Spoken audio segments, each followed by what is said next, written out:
बच्चों, कैसे हो आप सब। आई होप आप सब अच्छे होंगे। आज मैं कराऊंगी आपको क्लास 11th सब्जेक्ट अकाउंट का chapter number 1 introduction to accounting का part 2।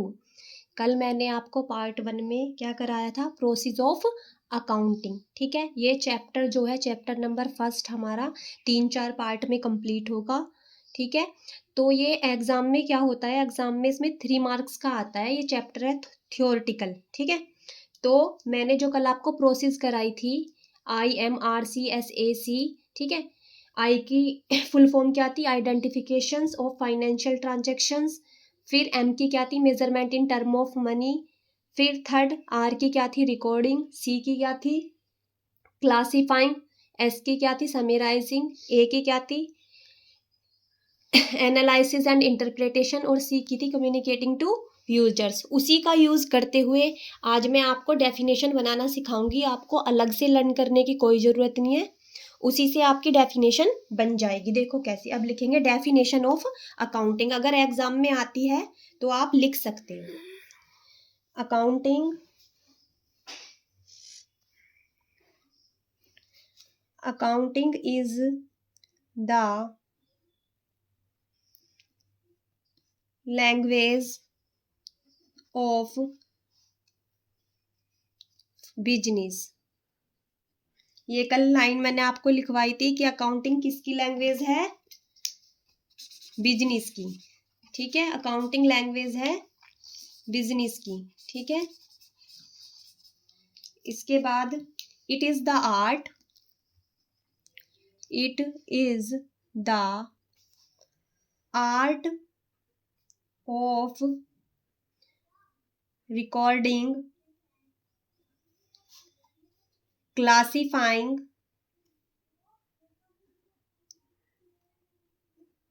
and summarizing the business। ठीक है, इसके ऊपर हम एक बॉक्स बना देंगे। Business transactions and interpreting them and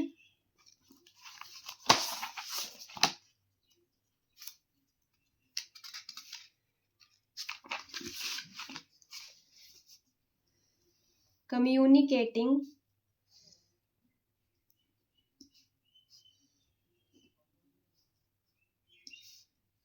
them to users। ठीक है, कल जो मैंने आपको प्रोसेस कराया था उसी से देखो मैंने आपकी डेफिनेशन बना दी। ठीक है, accounting is the language of business, it is the art of recording. मैंने जो कल आपको समझाया था, R से क्या होता है, रिकॉर्डिंग। C से क्लासिफाइंग एंड S से summarising.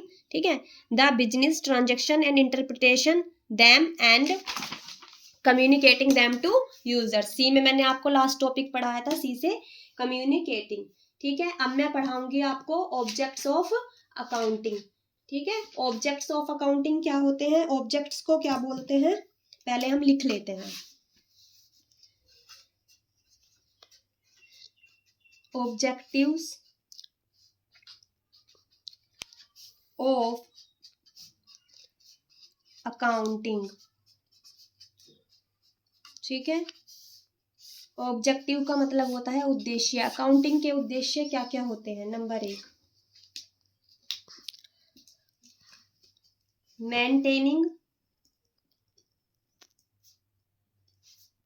Maintaining systematic accounting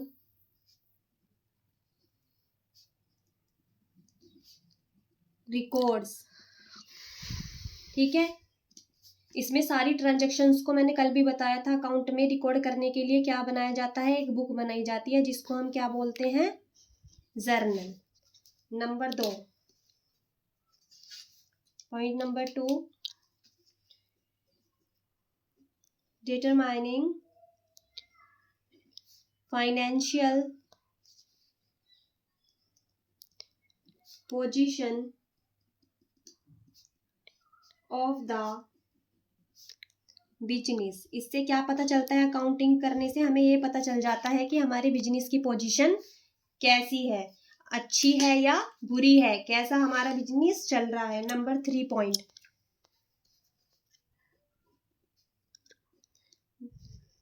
determining the profit और loss of the business. Accounting करने से हमें ये पता चल जाता है कि हमारे बिजनेस में प्रॉफिट हो रहा है या लॉस हो रहा है। अब 4th point,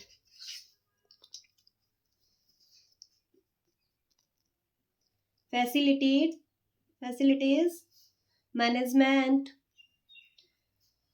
management in decision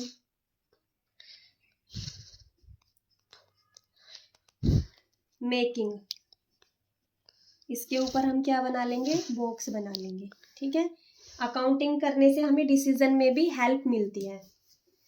example, मैं इसका एग्जाम्पल देके आपको समझा रही हूँ। ठीक है, ये मेरा क्या है, ये मेरा ऑफिस है। ठीक है, ऑफिस में मैंने बहुत सारे क्या लगवाए, फैन लगवाए। ठीक है, एसी खरीदा। ठीक है, तो अब मैंने अपने एम्प्लॉय से बोला कि ये फैन मुझे पसंद नहीं आ रहे, अच्छे नहीं लग रहे, लाइक नहीं है, आप इनको चेंज करा दो। ठीक है, इनको चेंज करा दो। तो मेरा एम्प्लॉय मेरे पास जर्नल लेके आया और उसने बोला मैम ऑलरेडी जर्नल देखो कितना खर्चा हो चुका है और आप फैन चेंज करने के लिए बोल रही हूँ। तो मैंने अपना डिसीजन चेंज कर दिया। मैंने बोला ठीक है, जब इतना खर्चा हो ही चुका है जर्नल देखकर तो हम फैन परचेस नहीं करते। तो अकाउंटिंग क्या है हमारा, मैनेजमेंट इन डिसीजन मेकिंग, हमारा डिसीजन लेने में भी हेल्प करता है। नंबर 5 पॉइंट है हमारा, to provides accounting information to users. क्या होता है, अकाउंटिंग की हेल्प से हमें यूजर्स को भी इंफॉर्मेशन देने में हेल्प मिलती है। मैंने कल भी समझाया था आपको यूजर्स कौन कौन से होते हैं। जैसे गवर्नमेंट को हम क्या देते हैं, टैक्स। एम्प्लॉय को हम क्या देते हैं, अगर प्रॉफिट होता है बिजनेस में, बोनस। और बैंक से हम क्या लेते हैं, लोन। ठीक है, अब मैं कराऊंगी आपको ऑब्जेक्टिव्स ऑफ अकाउंटिंग, ये तो हमारा हुआ कंप्लीट। अब ब्रांचेस ऑफ अकाउंटिंग क्या क्या होती हैं, तो ब्रांचेस या हम इनको बोल सकते हैं सब फील्ड ऑफ अकाउंटिंग। वैसे तो ये 3 टाइप्स की होती हैं आपके सिलेबस के अकॉर्डिंग 11th क्लास के, बट मैं आपको 5 टाइप्स की कराऊंगी। ठीक है, नंबर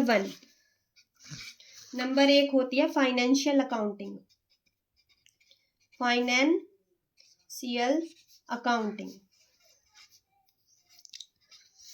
फाइनेंशियल अकाउंटिंग। ठीक है, इसकी इंग्लिश लिखेंगे अब हम। It is a branch of accounting which records financial transactions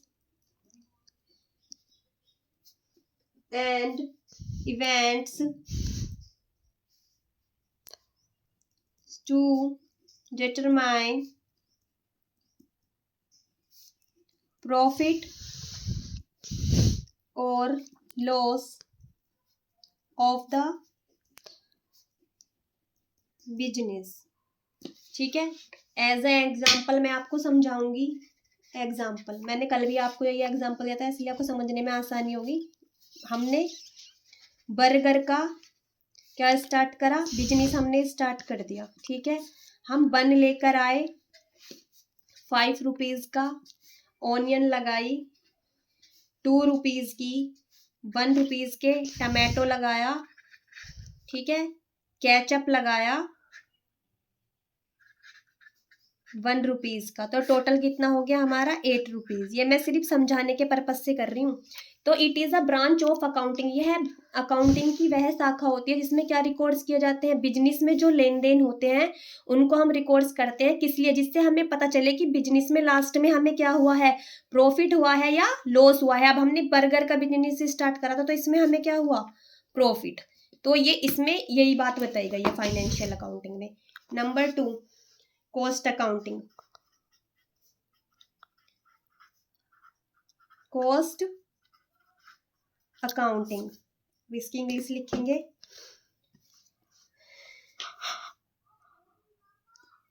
this branch of accounting is concerned with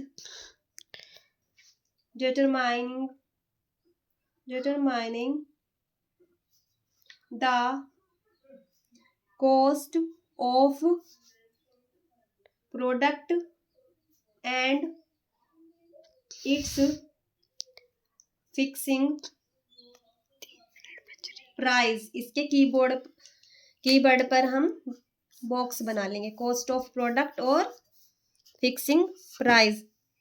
अब सेकंड क्या है हमारा, सेकंड पॉइंट ये है कि जैसे कॉस्ट अकाउंटिंग क्या होता है कि हमारी कॉस्ट कितनी है। जैसे मैंने ये बर्गर वाला ये एग्जांपल समझाया था आपको, तो इसकी कॉस्ट कितनी आई, कितनी लागत आई इसको बनाने में, 8 रुपीज़। तो यही होती है हमारी कॉस्ट अकाउंटिंग। अब point number 3, management accounting.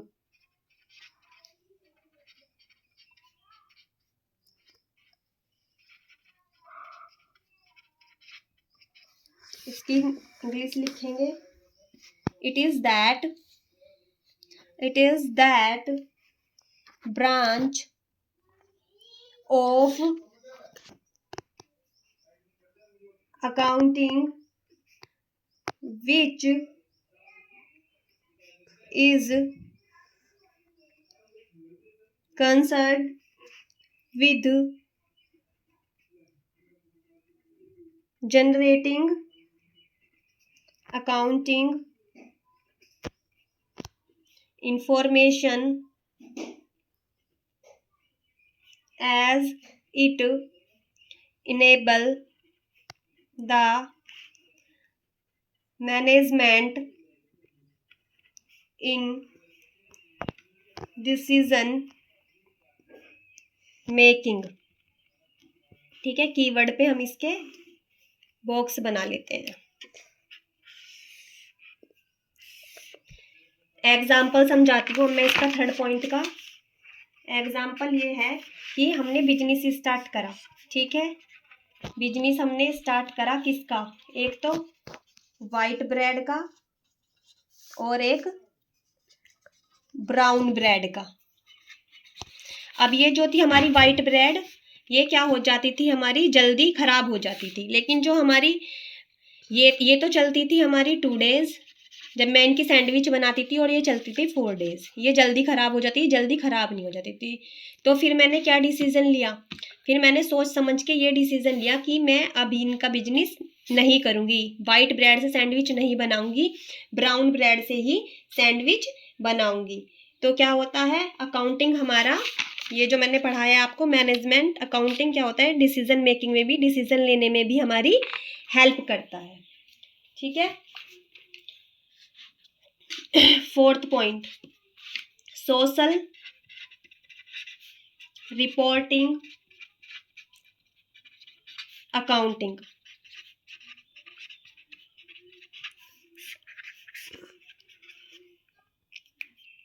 It is concerned with reporting social loss plus social benefits। ये क्या होती है हमारी, कीवर्ड पे हम बॉक्स बना देंगे। जो हम ये वाला जो हमारा पॉइंट है, इसमें क्या है, जैसे टाटा की कंपनी है, ठीक है, उससे क्या निकलता है, कार्बन। तो ये क्या बताती है, ये रिपोर्ट करती है सोसाइटी को, जो हमें बेनिफिट्स होते हैं और लॉसेस होते हैं। ठीक है, सोसाइटी को बेनिफिट्स होते हैं, जैसे इन्होंने हमारे लिए क्या बनाया, चैरिटेबल पार्क बनाए, हॉस्पिटल्स बनवाए। ठीक है, और इससे लॉसेस क्या होते हैं वो भी बताती हैं, साइट वगैरह पे अपने डाल देती हैं, जैसे पोल्यूशन होता है धुएं से। तो ये क्या होती है, सोशल रिपोर्टिंग अकाउंटिंग, सॉरी, ये सोशल को इसमें ये बताया जाता है, रिपोर्ट किया जाता है सोशल बेनिफिट्स के बारे में भी और सोशल लॉसेस के बारे में भी। अब next point number 5, human resources accounting.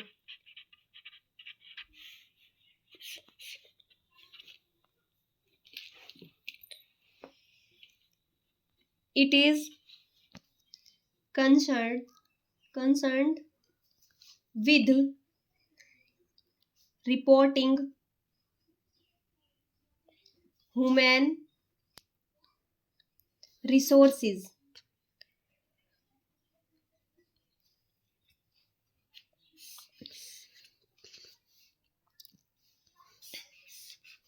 ठीक है, अब क्या है, एक एम्प्लॉय है, एज ए एग्जांपल मैं समझाऊंगी। एक एम्प्लॉय है, वो हमारे ऑफिस में क्या करता है, स्वीपिंग करता है ऑफिस में। ठीक है, तो ये एम्प्लॉय है, इंसान है, तो क्या हो गया ये ह्यूमन, और झाड़ू लगा रहा है तो क्या हो गया रिसोर्सेज। तो यही होती है हमारी ह्यूमन रिसोर्सेज अकाउंटिंग। ठीक है, अब मैं कराऊंगी आपको, चलो आज के लिए इतना ही कराते हैं। Thank you so much. अगर आपको ये वीडियो अच्छा लगा हो तो please like, subscribes and comments. Thank you so much.